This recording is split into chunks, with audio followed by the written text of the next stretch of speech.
కరువు వస్తే నీళ్లు కూడా లేవు. అనంతపూర్ లాంటి జిల్లా ఎడారిగా మారిపోతుందని శాస్త్రజ్ఞులు చెప్పడమే కాకుండా రాయదుర్గ ప్రాంతం అయితే ఎడారిగా మారిపోయే సూచనలు వచ్చాయి. ఎడారిగా మారకుండా నేను కొన్ని వందల కోట్ల రూపాయలు ఖర్చు పెట్టి పనులు చేసే పరిస్థితికి వచ్చాం.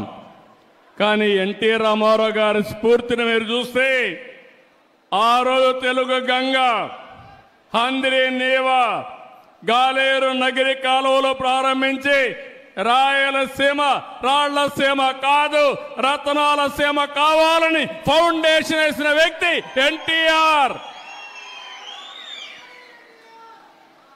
ఈరోజు మీరు చూస్తే ఈ జిల్లాలో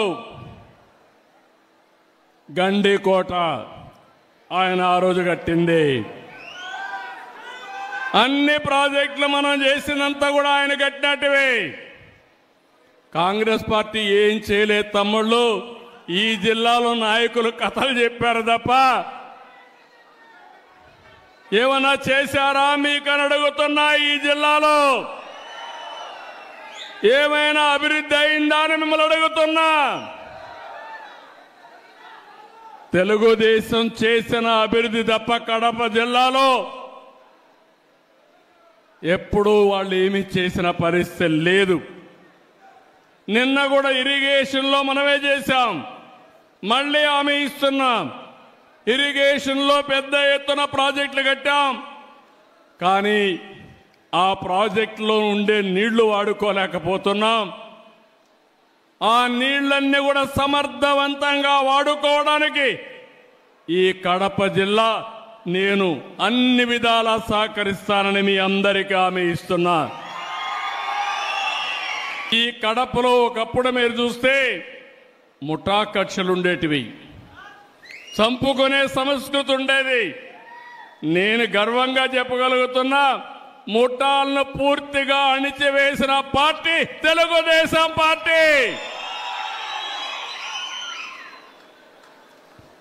ఈ జిల్లాలో కొప్పర్తి, ఇక్కడే కడపలో 2300 కోట్ల రూపాయలు కేంద్రం ఇచ్చారు.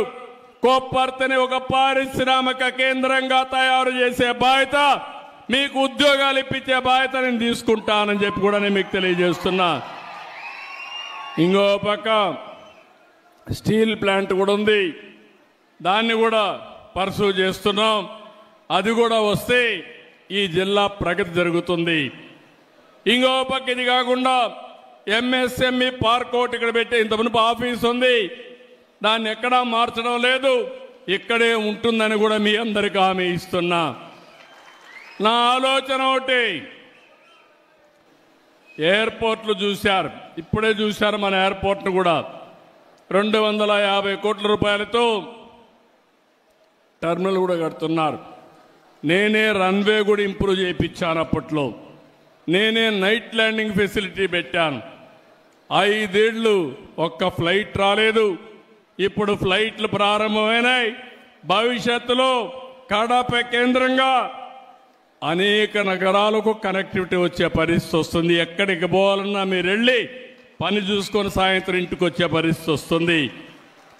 అక్కడి నుంచి కడప నుంచి కూడా మీరు చూస్తే Gandikota one of the most beautiful place. అది ప్రపంచంలోనే 10 బ్యూటిఫుల్ ప్లేసులు గండికోట ఒకటి. దీన్ని నేను అప్పుడు అభివృద్ధి చేయాలని ప్రయత్నం చేశాను. దీనివల్ల చాలా మంది పర్యాటకులు వస్తారు, టూరిజం అభివృద్ధి అవుతుంది, ఉపాధి అవకాశాలు వస్తాయి, ఇలాంటి చాలా జరిగే పరిస్థితి వస్తుంది. ఇప్పుడు ఇంకో పక్కన ఆంధ్రప్రగతి గ్రామీణ బ్యాంక్ ఇలాంటివన్నీ కూడా ఇప్పుడే మనం మీరు చూస్తే గండికోటకి కేంద్రం 80 కోట్ల రూపాయలు ఇచ్చారు. అక్కడ మంచి ఇన్ఫ్రాస్ట్రక్చర్ డెవలప్ చేస్తాం. ఇన్ఫ్రాస్ట్రక్చర్ డెవలప్ చేసి మంచి హోటల్స్ కూడా కట్టించి ఎవరైనా సరే టూరిస్టులు వస్తే దీన్ని ఒక హబ్గా తయారు చేసే బాధ్యత ఈ ప్రభుత్వం తీసుకుంటామని చెప్పి కూడా నేను మీకు తెలియజేస్తున్నాను.